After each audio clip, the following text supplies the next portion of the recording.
भैया आजकल NFT बड़ा चल रहा है, NFT से सुन रहे हैं कि पैसे भी कमा सकते हैं, तो ऐसा कुछ है तो बताइए थोड़ा। अच्छा, NFT का मतलब होता है नॉन फंजिबल टोकन, और फंजिबल का मतलब होता है रिप्लेसेबल, मतलब नॉन रिप्लेसेबल टोकन। अब टोकन को ध्यान से समझें तो मतलब एक करेंसी जो कि ब्लॉकचेन टेक्नोलॉजी का यूज करे।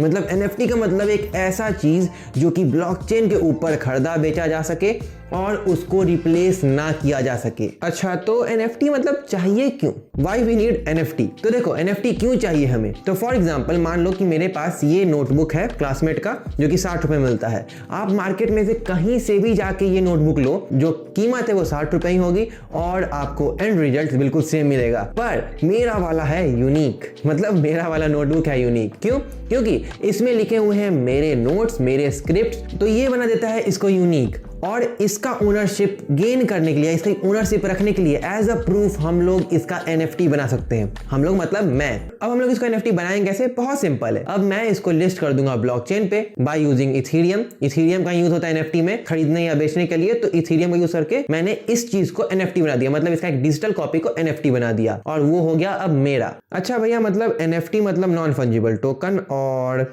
ऐसा टोकन मतलब एक ऐसा करेंसी जो कि ब्लॉकचेन टेक्नोलॉजी का यूज करे, और मेनली इथेरियम, क्योंकि इथेरियम को ही अभी NFT के लिए यूज कर रहे हैं, और NFT क्रिएट करने से हमें ओनरशिप मिल जाएगा, है ना। पर NFT खरीदे कहां से या फिर बेचे कहां पे? वेयर टू बाई और सेल योर NFT? बहुत सिंपल सा उपाय है। देखो, यहाँ पे बहुत सारे मार्केट मिलते हैं, बट मेरा सजेशन है OpenSea। OpenSea क्यों? क्योंकि पहले बात ये फ्री है, अकाउंट बनाने के कोई पैसे नहीं लगते हैं, और जब भी आपका NFT बिकेगा ना, तब आपका कुछ % चार्ज करता है, जब बिकेगा तब, वो भी उसी इथेरियम से, तो आपको कोई एक्स्ट्रा पे करना नहीं है। और यहाँ पे आपको और ही मार्केट मिलते हैं जैसे कि रैरिबल और निफ्टी गेटअवे, जहाँ से आप NFT खरीद और बेच सकते हो। हाँ, तो भैया NFT क्या होता है ठीक है, समझ गए, और कहाँ से खरीदना ये भी समझ गए, पर मतलब तब भी थोड़ा डाउट जैसा लग रहा है कि NFT सही है नहीं है। बताते हैं ना हम आपको और भी कुछ फैक्ट जो कि आपको जानने चाहिए NFT की अंडरस्टैंडिंग क्लियर करने के लिए। सबसे पहला फैक्ट कि NFT मतलब एक डिजिटल एसेट जिसका कि एक यूनिक सिग्नेचर हो। NFT को शेयर किया जा सकता है, कंज्यूम किया जा सकता है, पर डुप्लीकेट नहीं किया जा सकता है। मतलब ओनर जिंदगी भर के लिए एक रहेगा। हो सकता है कि वो किसी और को बेच दे, तो वहां पे लिखेगा सेकंड नाम कि सेकंड इसने भी खरीदा हुआ है, पर ओनर जिसने बनाया था, जिसने उसको क्रिएट किया था, उसका नाम वहां पे पक्का रहेगा। वैसा कुछ जानकर हैरानी होगी कि नाइक ने भी ट्राई किया था NFT क्रिएट करना, वो भी रियल ऑब्जेक्ट का, जिसका उसने नाम रखा था क्रिप्टो किक्स, जो कि फेलियर निकला। बट हाँ, फ्यूचर में आपको देखने को मिल सकता है एक ऐसा NFT जो कि रियल ऑब्जेक्ट से लिंक हो। NFT doesn't mean only digital art, मतलब यहाँ पे NFT सिर्फ आर्ट नहीं होता है, म्यूजिक, फोटो, वीडियो, यही सब नहीं।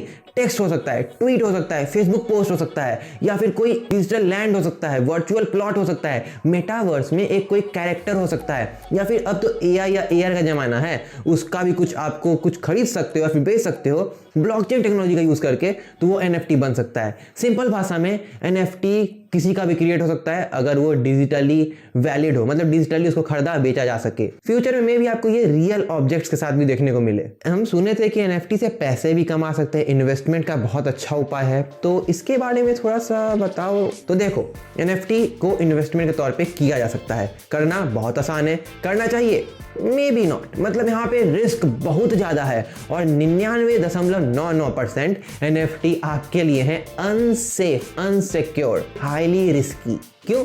देखो, अब मान लो मैंने अपना एक NFT क्रिएट किया, अब मान लो मैंने ये आपको बेच दिया, ठीक है।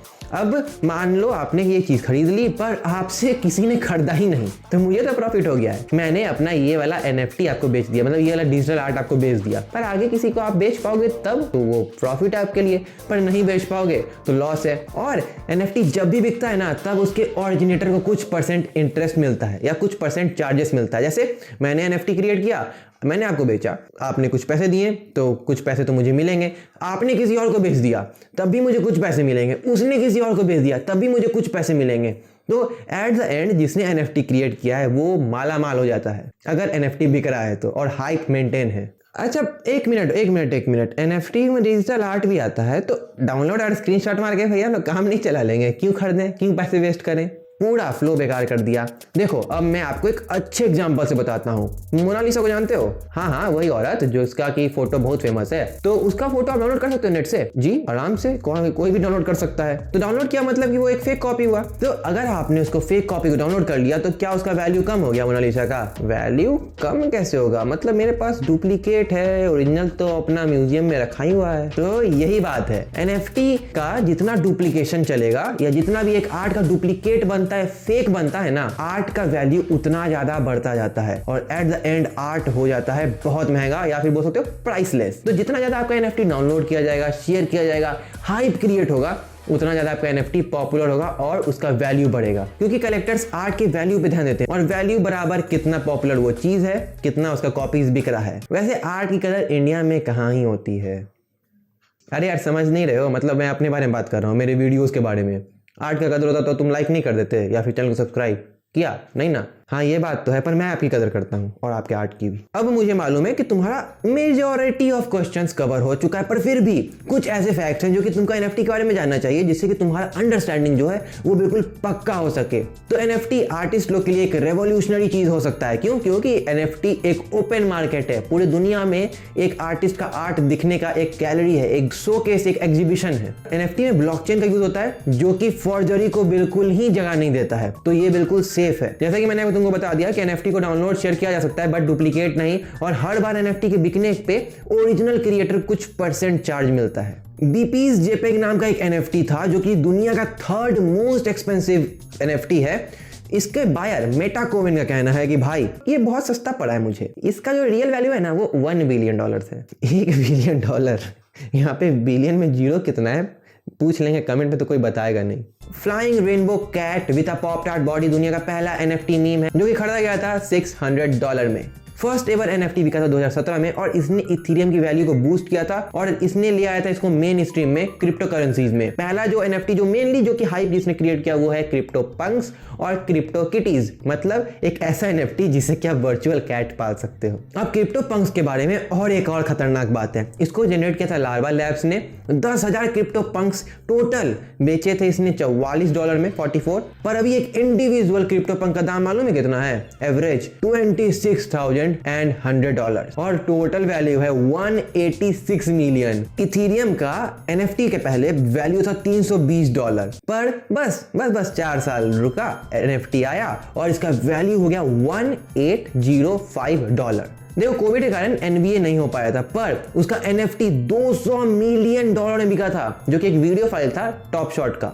देखो ऐसा पॉसिबली माना जाता है कि एक एनएफटी को क्रिएट करने पे अराउंड 211 kg यानी 211 किलोग्राम ऑफ CO2 प्रोड्यूस होता है और इतना कार्बन कंजम्पशन इक्विवेलेंट है लंदन से रोम और रोम से लंदन आने में, और इक्विवेलेंट है एक पूरे महीने का यूरोपियन हाउस होल्ड का एनर्जी कंजम्पशन। तो इसका मतलब यह है कि ग्रीन एनर्जी जल्दी आना चाहिए, वरना एनएफटी से एनवायरनमेंट को काफी ज्यादा नुकसान होने वाला है। पर जानते ही हो जहां पैसे हैं वहां हम लोग कॉम्प्रोमाइज कर ही लेते हैं, वो भी नेचर पे कौन ही ध्यान देता है। गैरी वेनरचक को जानते हो ना? अरे हाँ वही मास्टर गुरु।